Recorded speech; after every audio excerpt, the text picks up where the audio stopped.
Welcome to Chaotic Harmony. I am your host, Angela Schultz. It has been a while since I put some new content out, and for many reasons, and I have truly missed doing this. Thank you to all of you that have reached out and encouraged me to just keep going on. I really appreciate it, and it also inspired me to get back out there. In this episode, I will be bringing you back to our family story, where I left off, and it's all about the baby that binds us together.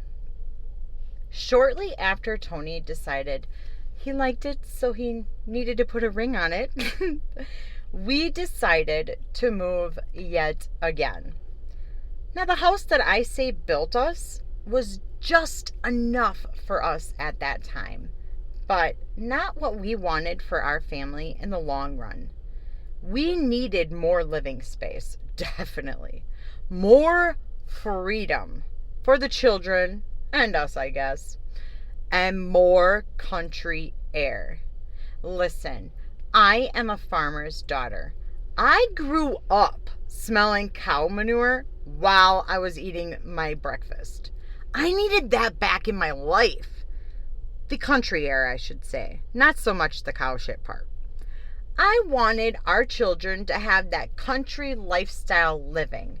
You know, where they have space to ride their bikes. Where they can make as much noise as they wanted, as much as I'd allow them to. To have bonfires and make s'mores. You know, to have ability to run around like they were chickens with their heads cut off. We wanted all of that and more. And all of that and more we got. Tony and I got super lucky and stumbled upon a duplex that was in the country on a dead-end road right next to a horse farm. So I got that manure smell back. Yeah. Our neighbor was a church. The yard was large enough for all of the children's shenanigans and was already set up with a bonfire pit. Can I get any better? Yes, because there was even a field off of the backyard for the children to run around in and fuck around, do whatever they wanted in. They just had to clean up their mess. Our family was finally going to have a home that we were not only proud of, but it was also built strong enough to withstand our chaotic harmony. Now, listen, it didn't take long for our children to get comfortable in their new environment. Now, I want our children to be comfortable. Don't get me wrong. One can go as far, though, as saying you can get too comfortable. You know what I mean? They may have given me hints every once in a while. Who am I kidding? I was living in denial, big time. I had enough intel to know all of this already. But for some reason, it didn't become clear to me until we moved into the country that we were raising feral children. Straight up wild animals. The freedom I wanted them to have ended up being my worst nightmare. I got so much anxiety every time I turned around. I literally started making rules for my children almost daily just to get by.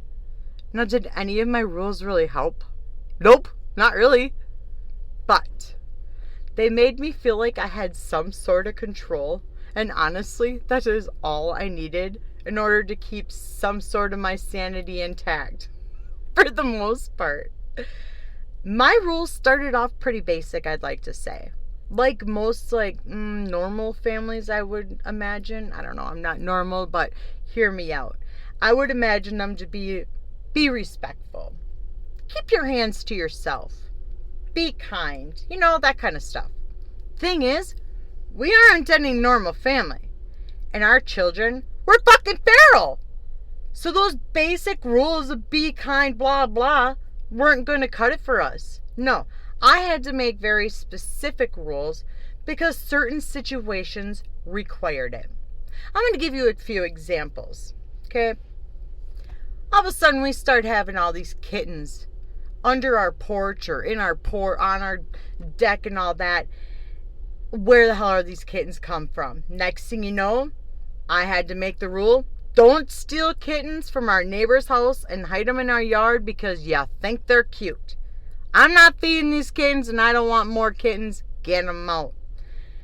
Then it was, don't ride your bikes past the stop sign because the kids were driving around. There was kind of a busy road past the stop sign. I'm throwing that out there, children. And I couldn't see you. I couldn't see them at all. And I'm speaking to them because I know they're listening to this. Well, some of them. And then the kids started coming home smelling like manure. And at first it started off with, Mom, we're just helping the neighbors clean up the manure. Well, good. I actually want you guys to be working. That made me feel proud. But then it turned into, Mom, we're messing around and throwing manure at shit at each other. So I had to, adopt a new rule. Don't play King of the Mountain on the horse manure pile or throw it at each other. What the hell are you guys thinking? Oh, my favorite one. Don't go outside on any Sunday until all the cars in the parking lot are gone. I had to make so many rules I didn't realize even needed to be considered rules. Problem is, we lived right next to a church. So every Sunday and certain nights of the week, our road would be full of parked cars. Nice parked cars, mind you. I never had a problem with our children riding their bikes around. Why wouldn't I? I want them out of the house, hanging around playing so I can clean the house, cook, and do whatever I needed to do. But the day a child came running into the house to tattle on another child, something like Shelby saying, he scratched the cars while he rode his bike in between them. No. Do we look rich? No, we're not rich. We live in a trailer right now. I'm not paying for damages to any vehicles because my feral ass children don't know how to ride their damn bikes. So after I tried a few attempts of stay away from the church vehicles, after I tried all that and that didn't work still, I had to adopt the don't go outside on Sundays until all the cars are gone. Now, I hated that rule because every Sunday the kids would look out the window. There's 2 cars left. Can we go? It's like, no, stay in the damn house. You guys messed it up too many times. So I hated that rule, but we needed to make that rule. Unless my husband and I wanted to get jiggy with it, then they could go. Anyway, our children still give me shit to this day about some of the rules I made. But do I sound like I care? I was doing the best I could with the hand that I was dealt. So don't go riding your damn bike past the stop sign and stop stealing the damn kittens from the cat man we don't want. All right, Randall? That's all I gotta say about that. One would assume raising 7 children that were all over the place would be the ultimate form of birth control. You see, the problem with that, though, is the word assume. I'm not good with that word. As soon as I was surrounded by pregnant women at work with all of their magical hormones flowing through the air like rainbows and sunshines and lollipops, I began daydreaming about having one more child. Just one more. It would complete us. We were already a his and hers kind of family. We were just missing the ours. I wanted a his, hers, and ours. Baby fever. Ugh. It kicked in hardcore, and baby fever is a bitch. I do blame the pregnant women at work. So all y'all that were at work pregnant, thank you. No thank you. And whatever was in that damn water, okay? Because they were all getting pregnant, except for me at one point. I just needed to now convince Tony that he wanted another baby too. So I did the best I could, and I planted a seed simply by blurting out, "Hey, I want a baby." As he laughed his ass off and was saying something like, "You're crazy," or whatever, I really wasn't listening. I was talking over him, making sure he knew we were having a baby, because I said so. Well, as you know, I couldn't have a baby without him. Back then, anyway. I needed something he had, and he was telling me I couldn't have it. Not cool, Tony. Not cool. Baby fever, seriously, is a bitch. And Tony is a hard-headed SOB. And in other words, it needed to be his idea. So simply by me throwing it out there, I just needed him to think on it and wait until he told me we were having a baby. I also annoyed him pretty much. I'm pretty sure I did. Pretty sure. Almost positive, because I annoy him every day. But I made sure to bring up the baby topic all the time. And more than I probably should have. If I didn't annoy him, then I really wasn't doing my job correctly. One night, after all of our children left to be with their other parents, Tony and I went out for a few drinks. My few drinks are always different in comparison to his few drinks. We already established that. We had fun that night, though, and I got a bit, spirited, just enough for drunk Tony to appear. You see, drunk Tony and sober Tony never see eye to eye. And that night, when we left, sober Tony was still like, "No babies, no more babies. We are not having a baby. Fuck you, no." And then drunk Tony appeared and was like, "Fuck it. Why not have 10 more? Why 1? Listen, I didn't want 10 more. 1 baby, unless I had the twin curse on me still. 1 baby is all I wanted. 1 little human that was all ours, Drunk Tony was ready, willing, and very capable. As much as I wanted a baby, I also wanted sober Tony to want one too, because I would be handling him and dealing with him more than anything. So I was a bit hesitant. I really was. But once we got home and drunk Tony locked eyes with me and was saying all those sweet, "Let's make a baby." Ugh. I melted like butter on a biscuit, all right? Yes, sir, let's make that baby. As soon as the deed was over, drunk Tony did hit his forehead and said something like, "Why did I just do that? Fuck!" And then he passed out. I jokingly, said I wasn't pregnant, but I might be because I'm pretty fertile. But, he didn't really hear it. He was out. So the next morning came along and sober Tony was back. He really didn't seem too excited about drunk Tony's actions from the night before, and was very confident, though, that I wasn't going to be pregnant. It was only 1 time, he said. It was only 1 time. Me, on the other hand, I knew I was most likely pregnant. My nickname was Fertile Myrtle. Fun fact, my grandma, she gave me a freaking pregnant Barbie when I was pregnant with my twins, and they were born the 29th of December, and it was Christmas that I got it, and I was going to have 3 babies that year. So yeah, Fertile Myrtle. I had 3 kids in 1 year. I was probably pregnant. And it didn't take too long after that for the early signs of pregnancy to show up. I know the early signs. I was pregnant enough. That's when I found myself with cold feet. I'm feeling a bit terrified, to be honest. I wanted this baby. And I planted that seed in his head.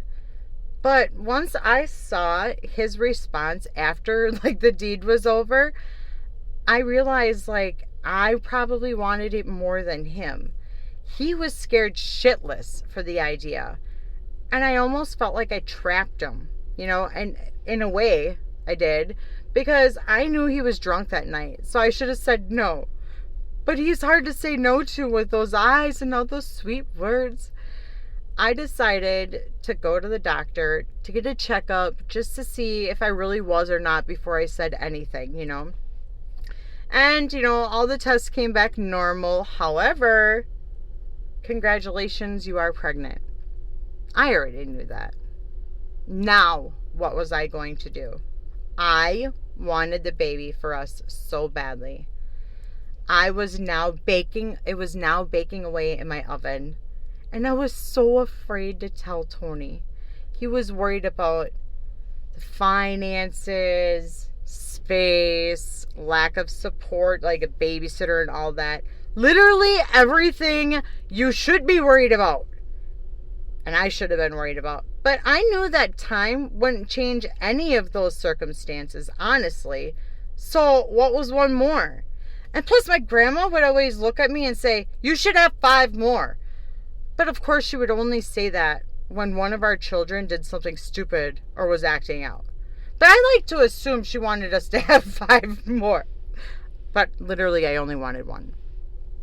I started this off now though with, hey, I want a baby. And I never thought it through. But that's me. I do, and then I think. So now I'm sitting here with a baby baking in my oven. And now I have to tell Tony, how do I do that? Fuckity, fuck. So I did what I do best. I blurted out, I'm pregnant. Just out of the blue. He stared at me for a bit, then asked me, are you serious? So I handed him the paperwork from the doctor's office appointment, and he looked at the paperwork for a bit, and he looked nervous, okay? He looked scared, nervous, all that. Maybe even little beads of cold sweat. Honestly, it was that bad. And then he smiled at me and gave me a hug and said, I love you. I knew all of that was authentic. I could really feel it. But I also saw how scared he was. And that was sad to me. I felt really bad. It wasn't too long after I found out that I was pregnant that I started feeling really weird at work. Not in a good way either. It was really weird. I was having sharp pains in my stomach, and it was in my back, and it was basically everywhere. And then the heavy bleeding started. Now, I had a miscarriage in 2005. So when I saw the blood, my mind immediately went into that dark space that I had already been to before. I didn't want to feel that pain of losing a baby again. I started freaking out like one would, I would expect. I had to get to the hospital as fast as I could. I was told by my supervisor that night that if I left work that night, I would be quitting or, quote, giving up my job. You have got to be kidding me. This bitch was always trying to flex and make herself look all powerful. But that was not the time. She saw the distress that I was in and even saw that I was bleeding everywhere. I mean, our uniforms were white and khaki colored. My blood was extremely noticeable, and it wasn't getting any better by the minute. Not to mention, this dumb bitch was also pregnant. So one would think she would understand the whole situation. I mean, what would she do if the shoe was on the other foot? I'm not her, and I don't ever want to be her. But I'd like to think she would leave and get medical help like I needed to. So that's when I had to pull up my big girl panties. Sorry, Karen. No job is worth losing my baby. You can take this job, shove it straight up your ass. I didn't give 2 shits that night about anything besides my baby. There was something wrong, and I needed to get it figured out. So I got myself to the hospital, and after many tests and an ultrasound, I was told I had placental abruption, if I'm saying that correctly. Basically, the placenta for our baby was separating from the inner wall of my uterus. It was the sole cause of my pain and bleeding. Our baby was doing fine at the moment, but I needed to be on bed rest for a while so that our baby could stay fine. A lot more complications could have happened if it wasn't monitored. Worst case scenario, I could lose our baby and or bleed out and lose my own life. I mean, come on. That doesn't sound terrifying, right? So fuck you, Karen. I'm glad I went and got help. I was supposed to stay calm and reduce my stress. How? How do you tell a mother that? A pregnant mama that, and then, oh, you might also lose your, bleed out and lose your life. How do you tell a mama that already has 7 babies and now she's pregnant? How? I managed though. I managed. I had so many things to stress out about, but as soon as Tony found out that something was wrong with me and the baby, he immediately flipped a switch. Everything he was scared or worried about when he found out I was pregnant disappeared. He was just scared to lose our baby as much as I was, and me. He ended up being the best damn support this mama could ever ask for, and continues to be, by the way. Telling our children that they were going to have a sibling was definitely interesting. Everything is always interesting when you have 7 different personalities and attitudes to juggle with, okay? So I'm just going to go off with one by one. Jordan, my bonus baby, he's our oldest, and he was so excited. Now, he had 2 younger siblings already, so he put in a request for a brother. I told him I would try my best, and I giggled as he walked away. Abigail was happy. She was worried, though, that the baby would take time away from our girls' days, but overall seemed happy. I promised her, I'd try my best to keep our days going. Maxwell was excited until we made a joke about diaper changes. He made sure we knew he was never touching a diaper. Okay, Maxwell, I will make a note of that. Matthew was trying to act happy, but showing us he was upset. He can never lie to us because his face tells us everything. He gets that from me. Matthew was afraid the baby was going to kill me, and he didn't even know any of the complications. He just thought my stomach was going to explode. He also wasn't going to hold the baby because he might drop it. He was afraid of change in general, so it was going to be a challenge, definitely. Peyton, my bonus baby, was very excited. Jumping up and down with the biggest grin on her face. She offered to help me in any way she could. She would be my forever babysitter.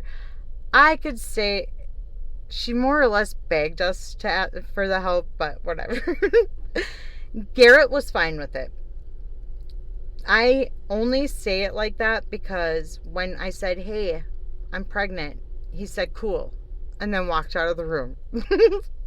Shelby, my bonus baby, was happy. She was still pretty young herself, so she just went along with it. Everyone else that found out made sure to let us know Tony and I were nuts. Duh. Also, good thing they didn't have to live with us because I honestly didn't care what they thought anyways. Now, I personally loved being pregnant for the most part. It isn't all, sunshines and lollipops and rainbows, obviously. But I love the feeling of growing a miracle. Having a bond with that baby, even before holding it. Feeling my baby move around and kick was amazing. The whole experience like that is simply beautiful to me. That's probably why I have so many damn children. When I started showing, oh my God, yeah, she's pregnant, not just that's another fat chick, some of our children would ask if they could rub my belly, touch my belly, talk to the baby, or just simply they would lay their head on my belly, expecting to hear the baby cry. I would never say no to any of those requests, even if I was in the, don't touch me mode. Or I would just ask for, a foot rub. Never got those.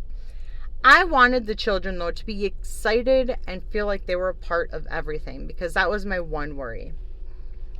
Because of the placenta abruption, I had to go through a few more ultrasounds than a normal pregnancy. It was needed just to keep an eye on everything. And let me tell you, our child that I was growing was stubborn from the very start. I'm saying even in the womb, Our child wouldn't follow any directions. Tony and I wanted to find out the sex of our child, but every damn time I had an ultrasound that was scheduled with the doctor, that little shit would make it impossible. I didn't know I just wanted to know, and he would not show us anything. So, Tony surprised me with a 3D ultrasound appointment at some special baby place. We got there, and I shit you not, I swear our baby knew we had to pay out of pocket for this place, because that magical wand was placed on that huge glob of heated jelly, and as soon as it was, we saw our baby's little ding-a-ling on every monitor in that damn room. He was just chilling in there with his legs spread apart, as if he were airing the boys out. Or more like a, ha ha ha, you had to pay to see this, fuckers. Yeah, that is our son. The son of a stubborn, outspoken mama and a stubborn, bullheaded daddy. Should we really expect it any less? As my pregnancy progressed, my dream of having enough children to create a few football teams went down south. My body was gaining weight whenever the damn neighbors would eat. I was getting way too damn big, and I knew it. And I made sure, and my back made sure I knew it also. I mean, I had to wear a freaking brace. I began to worry about Tony leaving me, but I also feel like that was a pregnancy hormones. I was growing fat on every part of my body, and my biggest fear or insecurity is and I know he isn't shallow, but it was that he was going to leave me.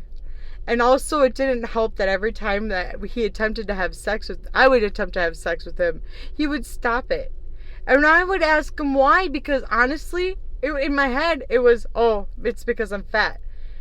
But then his answers were so middle school-like. I thought he was messing around with me. I don't want my dick to be the first thing our son sees. That is what he said. And he also said, I don't want to poke his head. This is coming from a grown-ass adult. Can you see why I thought he was pushing me away? But he was actually being serious. Yep. That's my man. It also didn't help that I wanted nothing but chocolate, pickles, and General Tso's chicken with fried rice and crab rangoons. All the time. I craved it all day, every day. And whenever I would ask Tony, he never said no, which is sweet, but also he helped me get fat. He would say, what my baby wants, she gets. I love him for that. I really do, but hot damn, I was huge. My ass had a hard time getting in and out of bed, chairs, couches, even our truck. I knew I needed to slow down on the weight gain. I just didn't have the mental strength to stop asking for that damn Chinese food. Shit, honestly, I still have a hard time not wanting the General Tso's, okay? So, I got into my third trimester. I got into this, I need to get shit done now mindset. Most people call this the nesting stage, but hear me out. I am not Big Bird from Sesame Street, and I am not making no goddamn nesting, whatever. I was a very large pregnant woman living with a group of children that were more animal-like than human, okay?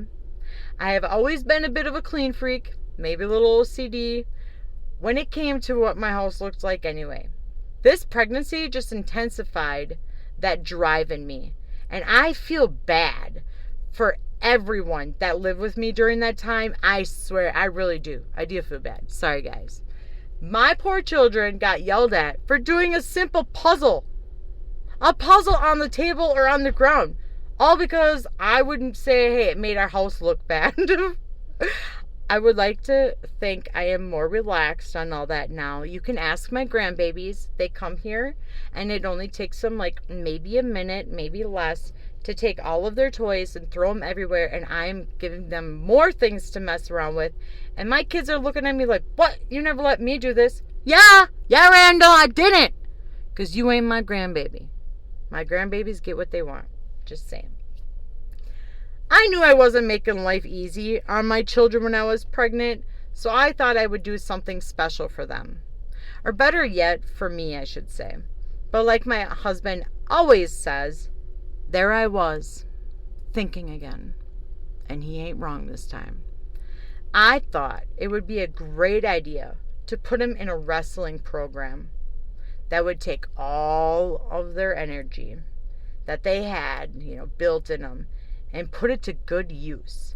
Maybe even tire them out a bit.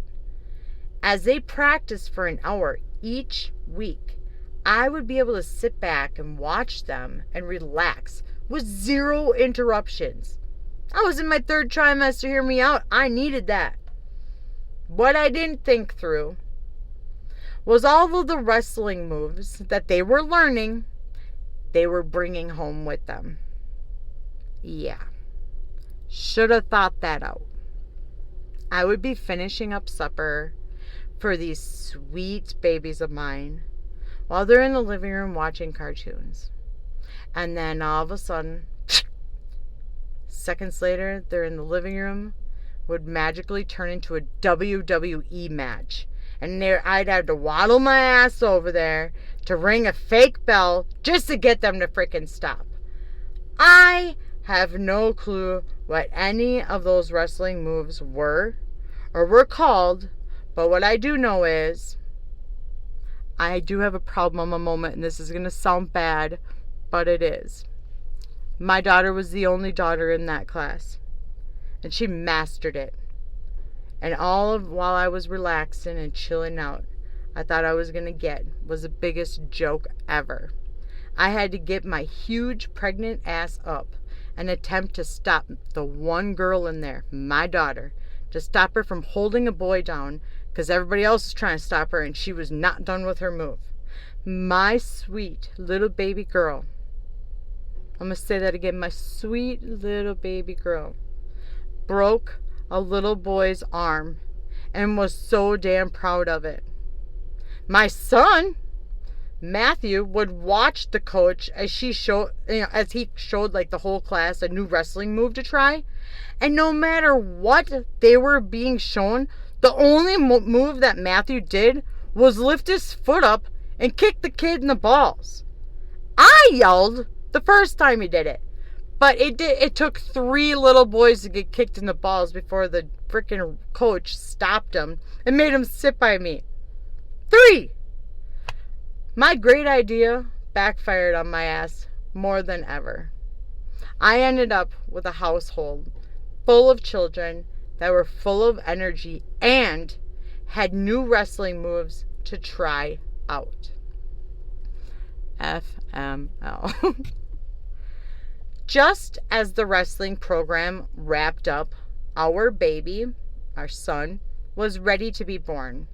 It was more like, I was ready for him to be born. The problem is, I am so obviously super awesome because none of my babies ever wanted to leave my womb. I never got to experience that. Oh my God, my water just broke while I was at a restaurant, a grocery store or something. Not saying I wanted that, but it looked a hell of a lot easier in the movies than what I had to go through. With this being my 4th pregnancy, I had more knowledge. I knew I had twins, I had 2 other ones, I kind of knew. And I also had more technology also, because the other ones were born obviously way earlier. So I took advantage of all that technology and I Googled up all kinds of old wives' tales that would possibly help me get the birthing process going. So I didn't have to go through that hardcore, induction. I tried so many fucked up things. Castor oil. Yeah. I don't want to puke, so I won't get into how nasty that shit is. But who the fuck actually came up with that? I was so sick to my stomach and feeling like I'm sick now just thinking about it, honestly. Literally nothing worked. I tried everything. I wanted to find those old wives with all of their tails and kick their ass. Or better yet, send my little professional wrestlers their way. I was told by Tony and my grandma to just chill. It'll happen. They said different things, but I'm summing it all up to just chill. I am not a fighter, as I previously said in my other episodes. However, my mind was telling me to throat punch the both of them anytime they ever told me to chill. I was no longer glowing. I was fuming. I wanted our son in our arms, and I just really wanted my body back to myself. I was done being a damn host for him, okay? I love him, but I needed him out. I ended up having to get induced, so, a date was planned. The night before I went to the hospital, my grandma, I didn't throat punch that day. I actually never did, okay. Anyway, my grandma came over to watch our other children, bless her heart for that, while we were gone at the hospital.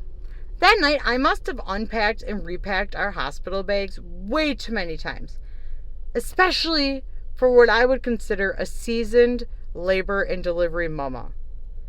As we ate my last meal before my cutoff time, we talked about how our son was the missing piece to our family puzzle. He honestly was going to be linking each one of our children together by blood. And that's pretty fucking cool if you ask me. Delivery day came, and I was fucking ready. More ready than I have ever been. I had gone through 3 other labors and deliveries before, and all of them were different. So I had a pretty good idea as to what I was in for. I had a plan for this one. Once I ever make a plan, that is it. No questions are to be asked. It has to go according to my plan, and that is it, because I said so. And my birthing plan was quite simple. I was going to get induced.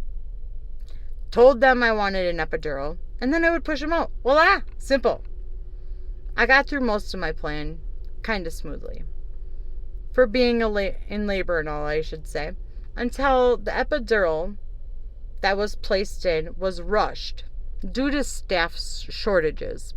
And it didn't work at all. In fact, it kinked. It worked for like a half a second.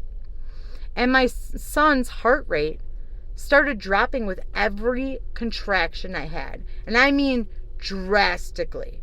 The doctor rushed into the room and he told me I needed to push very hard. And if I couldn't get him out fast, I was going to emergency surgery and I could actually lose our son. I don't even have words to explain how terrified I was. I could hear our son's little heart pumping away and then drop to almost nothing. I couldn't lose him. I fucking couldn't. Tony grabbed my hand and he was telling me how much he loved me and was encouraging me to give it all I got.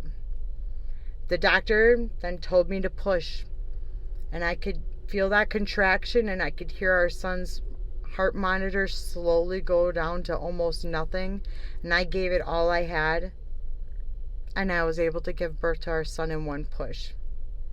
He was healthy, strong, beautiful, and very fucking stubborn.